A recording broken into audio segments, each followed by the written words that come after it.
actress. What are you talking about? 2016 has been a reoccurring topic of discussion for people this year, and for a very obvious reason, of course. That's because that's when the hit film La La Land came out. La La Land, for those of you who haven't seen it, is a musical with Ryan Gosling and Emma Stone about what it's like being a transplant in LA. It's a film where Ryan and Emma dance in the moonlight, where everyone is white except for John Legend, and where disappointment is almost nothing but guaranteed, being that it is set in Los Angeles, the city of broken dreams. There's a certain rhythm to Los Angeles that this film captures that other films set in Los Angeles don't, in my opinion.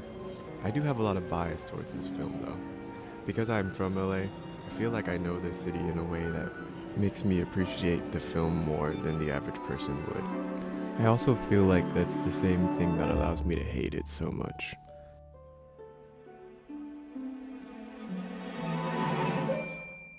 Hate is one of the more common things that I experience in life, but especially in LA. More often than not, when I'm not just ambiently hating being here, I'm given ample reasons to hate it here.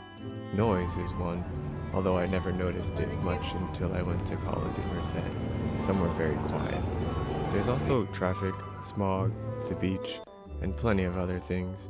But if I had to pick one thing that I hated the most about this city, it's that nowadays, it all amounts to nothing. Los Angeles used to be a city of stars. People would come here seeking fame, fortune, and gold. Most people wouldn't even find it. Now more than ever, people here will do anything in their power to brute force that fame and fortune. The movie stars and famous musicians have been replaced with TikTokers and live streamers. The expectation of something more has been replaced with the implication of it. Los Angeles has gained a more inherent form of fame, but one that has been established by its latent inhabitants rather than the natives of the city itself. People used to come to LA to be in the city. Now, people in LA are the only thing worth coming to the city for. If I'm famous already, I'll come to LA. I don't need to be there to get famous anymore. There is no longer any benefit you can gain from coming here. You have to have something to move here for now. And I hate that. As stated previously, I'm from LA. And being from LA is a relatively newer thing, speaking from the grand scheme of things. The city is one of the older cities in the US, but it's also in the US, which makes it pretty young as far as cities go. For our intents and purposes, LA has been around since 1850. For context, New York City was settled by Europeans at least in 1624. Even if we counted when Spain got to LA, it would still be pretty young, relatively speaking. Because Los Angeles is such a young city, there aren't that many people from here. And when I say from here, I mean actually from here. Not people who moved here in college or as a youth or whatever. I'm referring to people who were actually born here. Now, technically that doesn't include me, but only technically.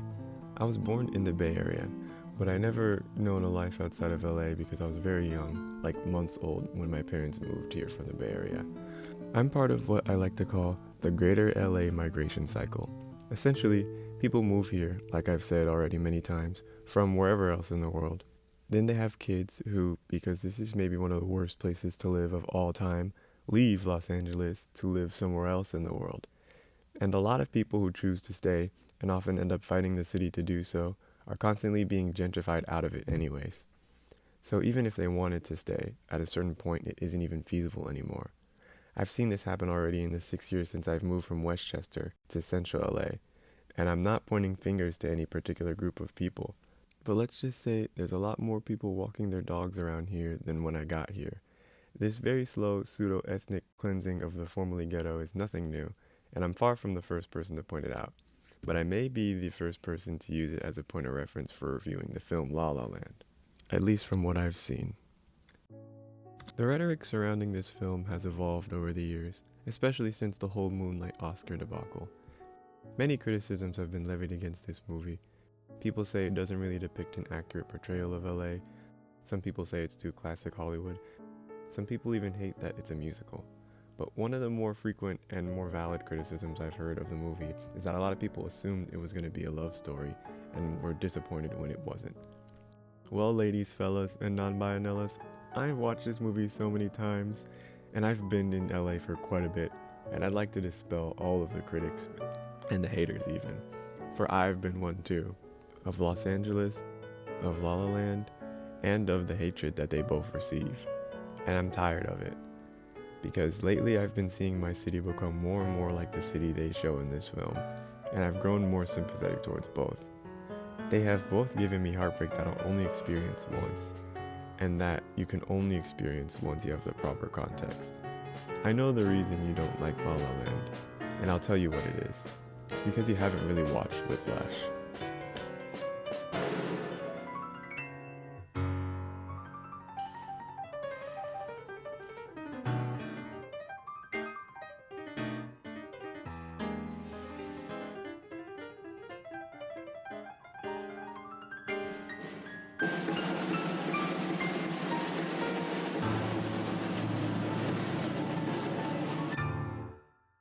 Whiplash is a film directed by Damien Chazelle, who's most known for going on stage when Moonlight won Best Picture at the Oscars in 2016.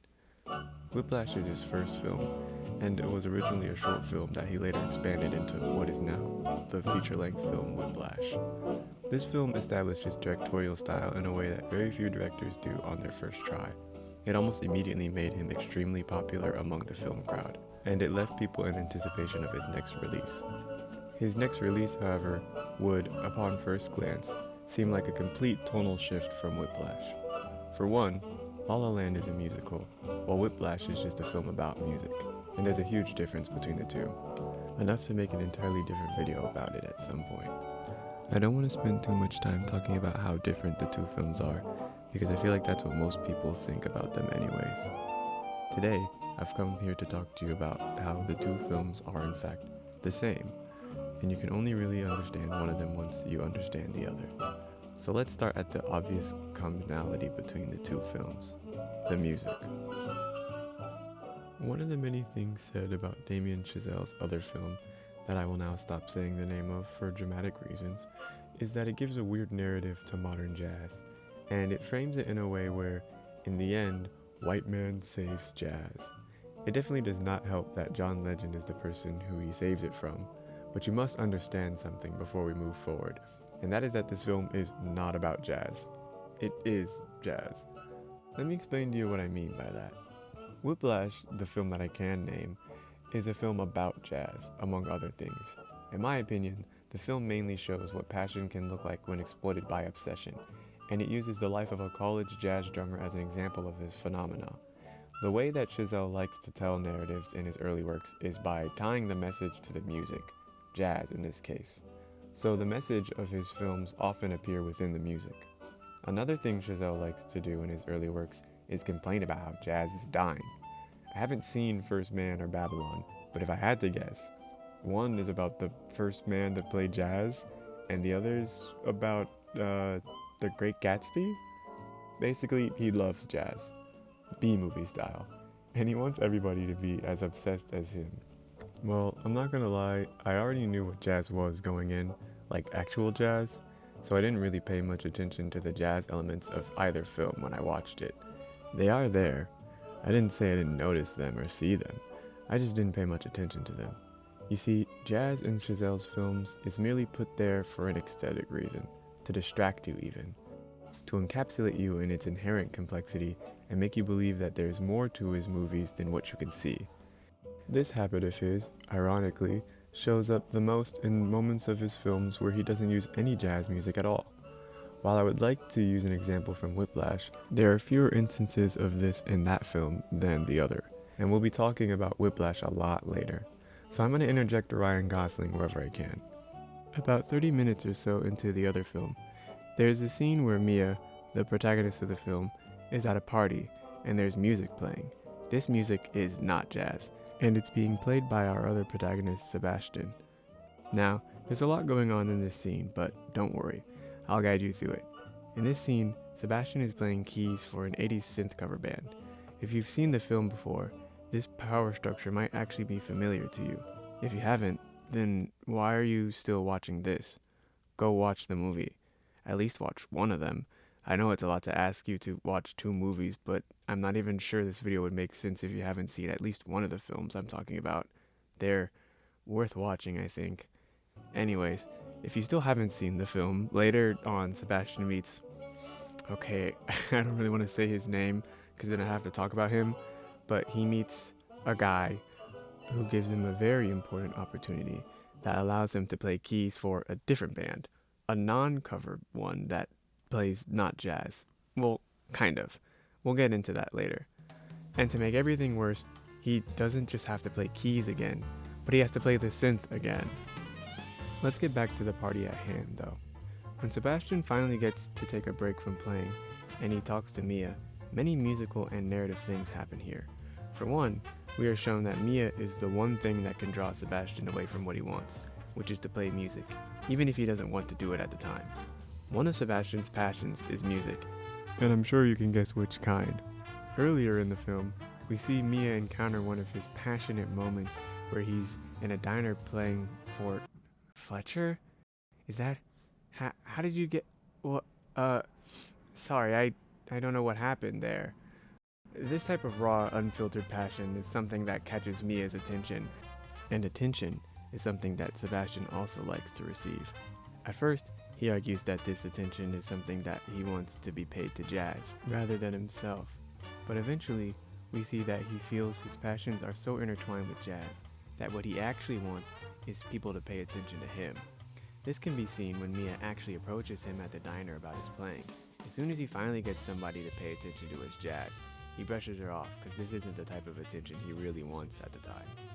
I'm getting a bit ahead of myself though. Let's get back to the party. Another thing that happens when Sebastian stops playing, specifically to talk to Mia, the music keeps playing. This makes sense within the context, of course. It's not like the band is gonna stop playing music while one of the members takes a break. It's a cover band for a party. I'm pretty sure they were playing Weezer or something earlier.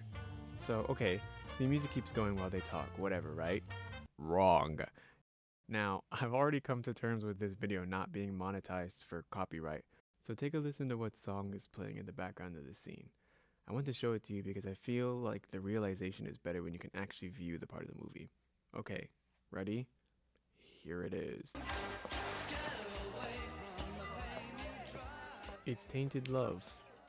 Still don't get it? Okay, fine. Last spoiler warning for the few who still haven't seen it, but this is very clear foreshadowing of their relationship and how it ends up unfolding. For those out of the loop, the two protagonists of this movie do not end up together. Oh man, how sad. The use of tainted love here is showing how their relationship was tainted from the start. An unequal amount of attention was given from both people, and it ends up one-sided. It starts with Mia chasing his music and ends with Ryan running late to her show. But yes, how could I forget? The party. The last thing about this scene that I wanted to cover is how Mia controls the music he plays. And this one's going to be brief because it's a smaller point, but it's important. The first thing that Mia does when she realizes that Sebastian is the one playing music at the party is make a request. The request is for Iran, which is in reference to him running away when he first saw her at his old job. As soon as Sebastian meets Mia, he starts to play the music he wants to play, which is really the music that gets him Mia's attention. We've already discussed this. In fact, that coupled with the previously discussed fact that Mia is the only thing that could draw him away from his music, and you get the inevitable. John Legend. Fuck. Before we talk about anything else, I want to talk about John Legend, or more specifically, what he's supposed to represent in the film. A lot of people misread the framing and think that the way the movie characterizes Ryan Gosling's character versus John Legend's is strange. Having the white man be like, "We have to stop this famous black guy for ruining jazz," is never a good look. And I'm not here to defend him. I would like, instead, to provide an alternate framing for you. I think that the reason why John Legend jump scares me every time I watch this movie is because 1, name like any other musician who'd want to work with the guy who made Whiplash. And 2, it's just because he's famous. Not to hate or diminish Chazelle's work, but it's very simple sometimes. He likes to use very obvious symbolism in his movies, usually because there isn't that much symbolism in them to begin with.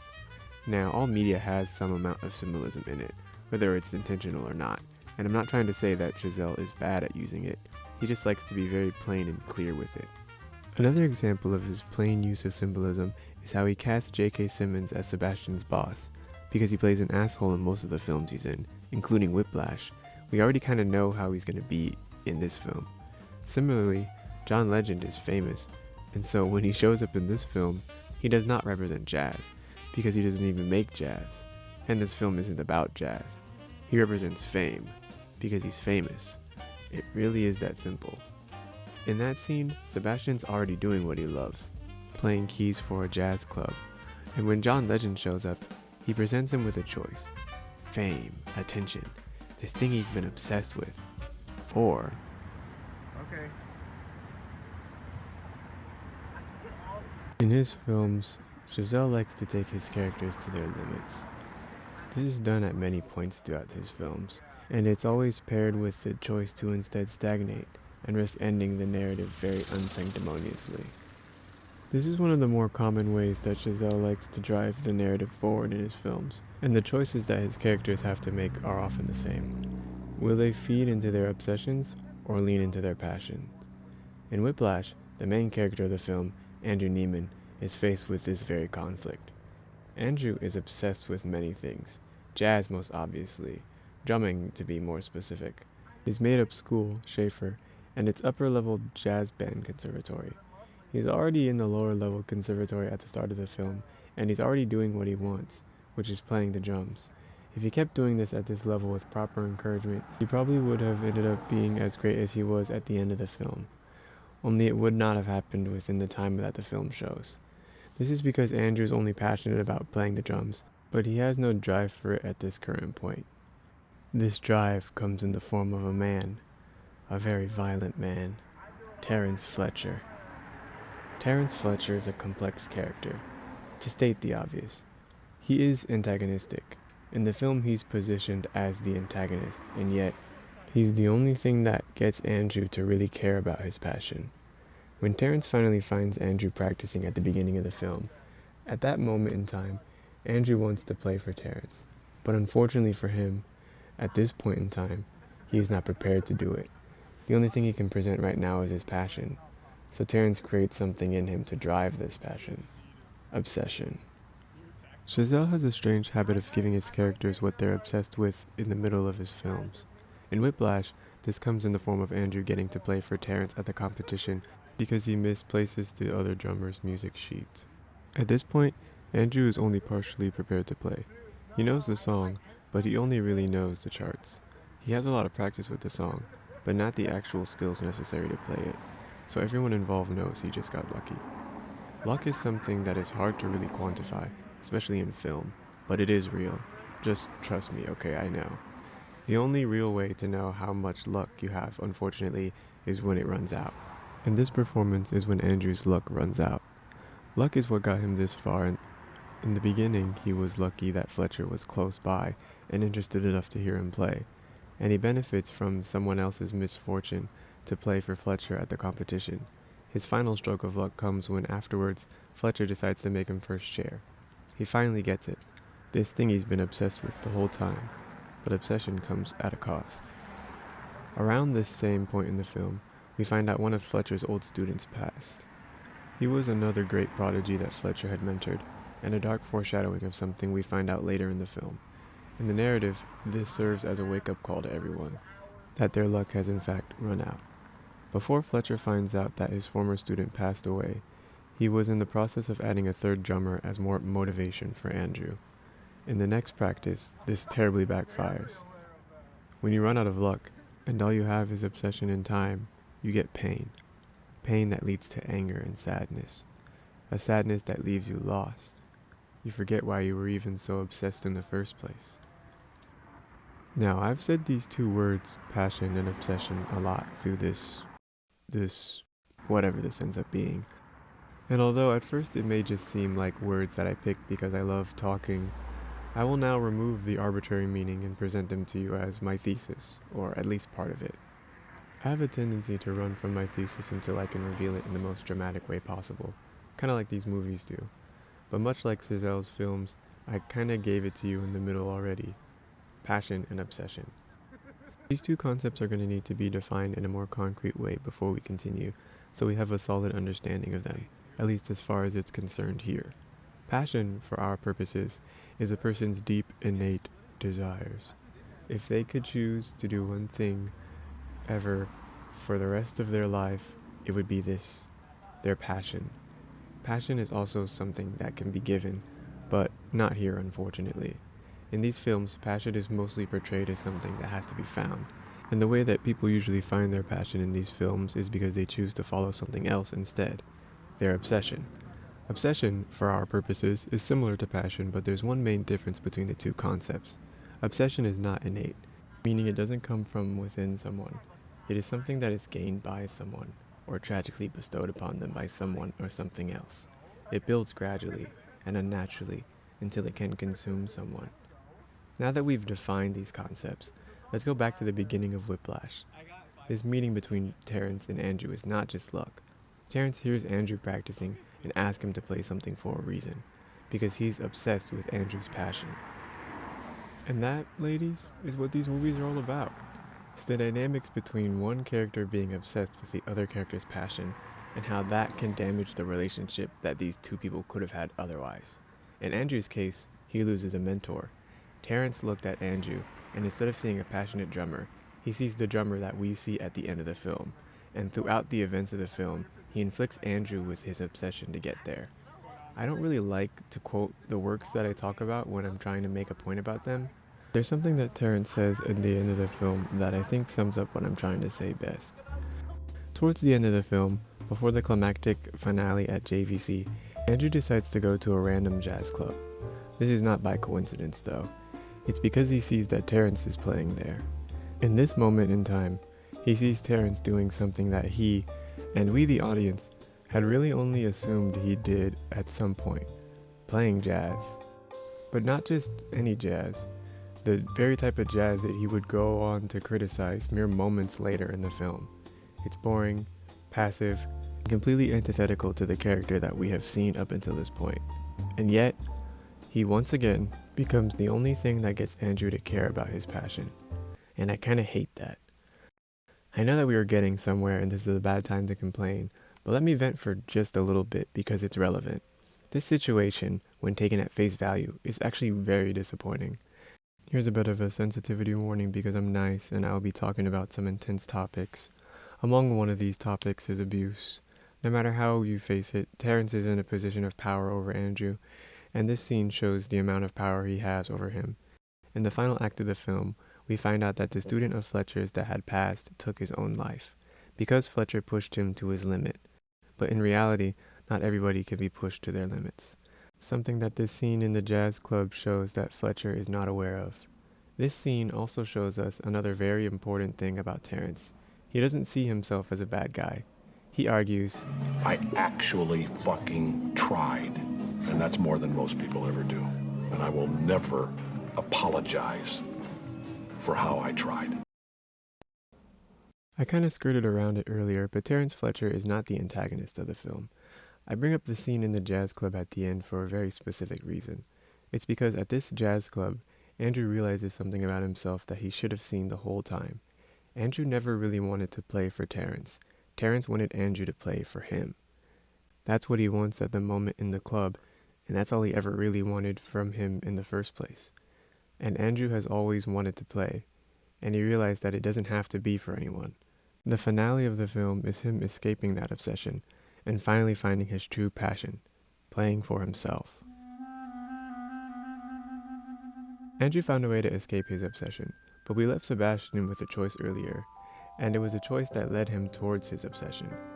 Now, I've rather sloppily gotten back to La La Land, and if you'll let me cook, you'll see that I've done it with a bit of a reason.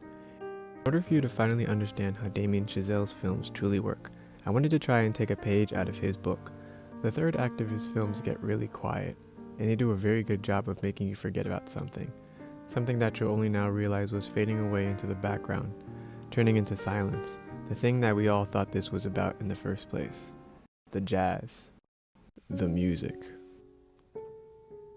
Towards the end of La La Land, right before the climactic finale, there is a scene of Mia and her now husband, not Ryan Gosling, going to some event.